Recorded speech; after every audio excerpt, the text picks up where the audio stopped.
It is somewhat interesting watching how the right-wing media, particularly the Liberal National Party One Nation media, namely Sky News, are talking about the war in the Middle East. And before I go on with this, and before I play to you some of my most favourite people on Sky News, particularly Shari Markson, I just want to remind everybody that at 3 o'clock today, I'm holding a live feed with Nathan Ogilvie where we'll be talking about all things political, particularly what's happening in Iran and Australia's response from Albanese in relation to that. Got a lot to say, particularly in relation to some of the comments that I'm getting on my YouTube channel. So we'll be talking more about that. 3 o'clock Adelaide time, South Australian time, Australian Central time. So please join us to enjoy what it is that we have to offer on my channel with my friend Nathan Ogilvie at 3 o'clock. But I'm a bit bemused, I guess, which I often am, by Sky News, and particularly how they take any criticism of the war. So they're in favour of anything that Donald Trump does, and they're particularly in this case in favour of a war which was completely unnecessary. So when someone criticises the war, expresses a sense of disappointment, they get their knickers in a knot. They get distressed by the fact that someone else dares to have an opinion that is different to their own, and someone particularly who feels emotional about what's happening and the destruction of lives in the Middle East as a result of this useless and senseless war. So I'm going to play you a segment from Shari, who's going to talk about this in the only way that Shari can. And I love the way with Shari that she emphasises everything. She's super dramatic. And I wonder whether in real life, can you imagine meeting someone who just behaved like Shari does on air? It would be extremely irritating. So I'm going to play this clip for you. And it's a criticism of the right wing. It's got just a small segment of Mamdani, but it's also a criticism of John Lyons from the ABC. I'll play this clip and then talk about it on the other side. The fight alongside America and Israel against Iran. And this is an important fight. There is only one morally right side here. Yet while the modern Arab world lines up alongside America and Israel, it's been highly unusual to see some leftist Westerners opposing this war. How dare anybody on the left oppose this war? I mean, to Shari, this is the most disgusting behaviour anybody could have, because apparently this illegal war is totally okay according to her standards and according to the standards of the right wing. However, anybody opposing it clearly is, I guess they're not patriots. That's the way she would see it.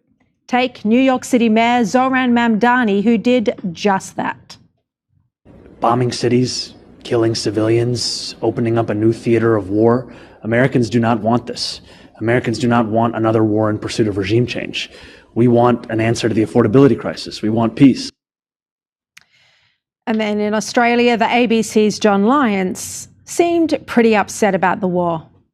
I think it's being driven by Israel. I think Donald Trump's susceptible to being played. I think Benjamin Netanyahu is playing him. I think the real agenda here is, for a long time, Benjamin Netanyahu and Israel have wanted regime change in Iran. They've made no secret of that. And I think that they have convinced Donald Trump to come along for this. This is a disease from someone who is so anti-Israel that he can't see or think clearly. I like that.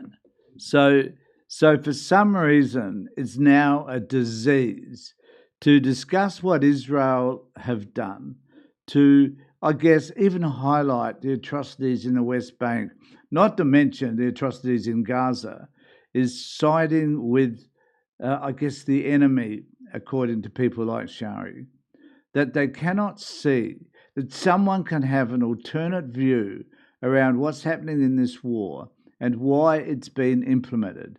And the fact that Trump has chosen to do what Netanyahu has asked him to do. He is kind of a bizarre sycophantic behaviour to the Israeli Prime Minister, or Premier, I should say, that he is a representative of everything. Netanyahu represents everything that is wrong with their version of democracy and the United States. This is woeful to watch. I'll just play a little bit more of Shari so that we can realise what a terrible, terrible individual she actually is. That he has lost rationality to the point that he accuses Albanese and Penny Wong of disinformation. Have a look. This is from Anthony Albanese, Penny Wong and Richard Marles. Says Australia stands with the brave people of Iran in their struggle against oppression. That's the first sentence of their statement. What in fact they're saying there, that's just sort of disinformation in my view. What they're saying is Australia stands with Israel and the US in their new war on Iran. It's extraordinary. Again, this is the disease. What is so extraordinary about this? And Shari, why is it a friggin' disease? If anything, you people are so distorted in your views that you cannot see that other people have counter views to your own. The best thing we can often do is to accept that other people have different views. And I, on my channel, have lots of people who have those different views. But you, for whatever reason, cannot grasp that concept. Of someone who blindly hates Israel to the point that he can't see common sense.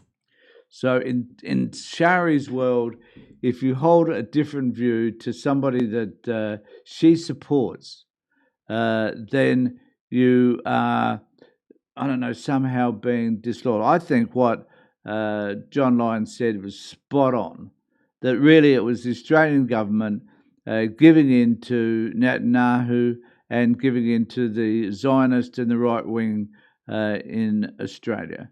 And people like Shari and Sky News cannot stomach that. It hurts them greatly to know that there's other people that are trying to stand up against them and who are speaking truth to power, a concept that the Murdoch press will never, ever understand. Let me know what you think about all of that. Remember to subscribe to our channel, ring the bell for further notifications, and remembering that today at 3 o'clock South Australian time, we'll be doing an important live feed. Hope you can join us for that. Catch you then. Bye.